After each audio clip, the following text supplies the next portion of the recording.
63rd game of the Indian Premier League, a very, very crucial game as far as the context of the playoff race is concerned. It was the Mumbai Indians who were hosting the Delhi Capitals at the iconic Wankhede Stadium. A very important game, in a way, a straight-off shoot-off between the two teams, as whichever team would have won today would have ended up sealing their position, but almost sealing their position in the top 4 race. Delhi Capitals had to win this game to keep their hopes alive, but on the other end, if the Mumbai Indians would have won this game, they would have straight away had a Q next to their game, and that is how exactly things panned out. Like always in this video, I'm going to be taking you through the key highlights of the 63rd game of the Indian Premier League.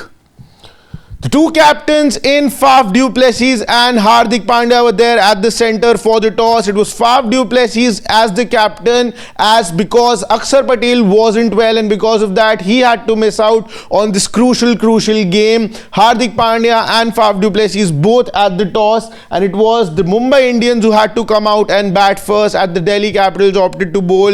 Rohit Sharma fell very cheaply, and the Delhi Capitals would have definitely felt that there is an opening, and this is where they should really capitalize on the opportunity. But then it was Will Jacks and Ryan Rickelton who sort of steadied the ship for the Mumbai Indians. Runs weren't coming, but wickets weren't falling either. After that, 2 more wickets fell. It was Ryan Rickelton and Will Jacks who had to return back to the pavilion, and the Mumbai Indians at this point now were in a spot of bother.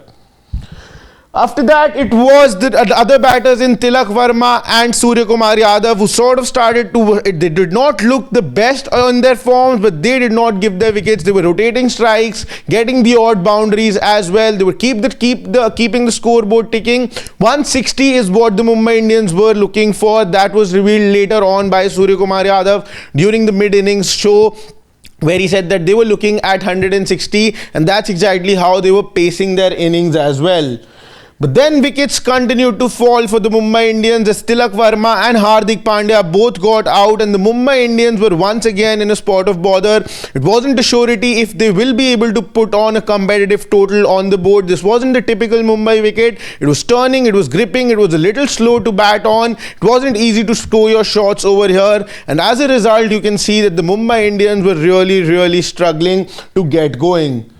But then in the meantime, Suryakumar Yadav got to another half century this season. It's been a splendid season for the Mumbaikar, playing for the Mumbai Indians itself. The Indian T20I captain has well and truly shown that why he is one of the best batters in the shortest format, if not the best. Final touches were needed, and that's exactly what Namandhir and Suryakumar Yadav gave. The blue Dushmanta Chamira and Mukesh Kumar for 41 runs in the last 2 overs, taking the Mumbai Indians to a score of 180, at least 20 runs above par, as we could see later on as well. No big contributions from anybody apart from Suryakumar Yadav, 73. He was the one who was the backbone of the Mumbai Indians batting lineup today. Everyone else chipping by a little small cameos around him, taking the Mumbai Indians to 180 runs. It was definitely an above par total, and the Delhi Capitals needed to bat out of their skins, and that's unfortunately what they weren't able to do. Faf du Plessis, KL Rahul came out to open. Both went back during the power play itself, and they were joined by Abhishek Porel in the dugout. 3 top order batters for the Delhi Capitals had returned back in no time, and the Mumbai Indians were well and truly on the driver's seat as far as this game was concerned. The Delhi Capitals needed something absolutely unthinkable if they wanted to win this game and keep themselves alive in the playoff race, but unfortunately that wasn't the case, because Delhi Capitals promoted Vipraj Nigam ahead of Tristan Stubbs and the other batters. Vipraj Nigam did look promising. He was trying, sort of being that pinch hitter, trying to contribute, trying to chip in,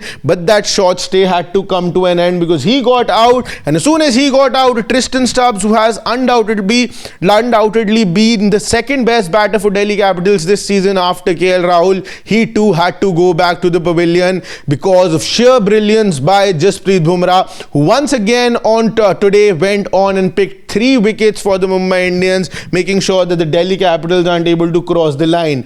A little glimmer of hope, but to be very honest, that was artificial excitement when Sameer Rizvi and Ashutosh Sharma started to build a partnership. They started to look a little threatening before again the Mumbai bowlers came out and showed their terrific bowling in Mitchell Santner, who was absolutely splendid today with a Jasprit Bumrah, both of them making sure that the Delhi Capitals are not able to cross the line and they miss by a margin. This was the moment when the Mumbai Indians have now officially qualified. It's been a dream journey for them. Before I get to the points table and tell you how exactly was this dream run for them, this is how the scorecard looked like for the Delhi Capitals as well.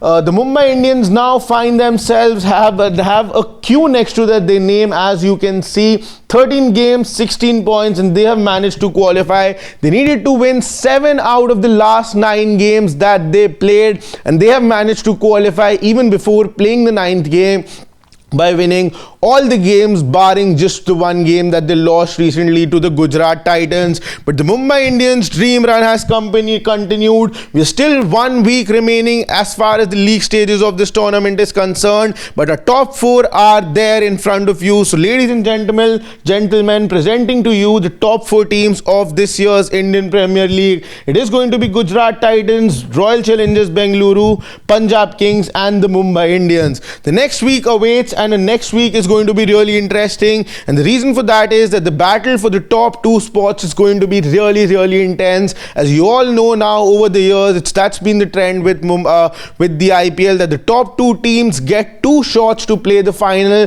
whereas the teams sitting on the 3rd and 4th position need to go through the eliminator and the qualifier 2 route. So being at the top 2 is definitely a blessing, and more often than not over the years we have seen, barring the one occasion when Sunrise Hyderabad won, barring that, we have seen the teams who finished top 2 more often than not go on and lift the title of the Indian Premier League.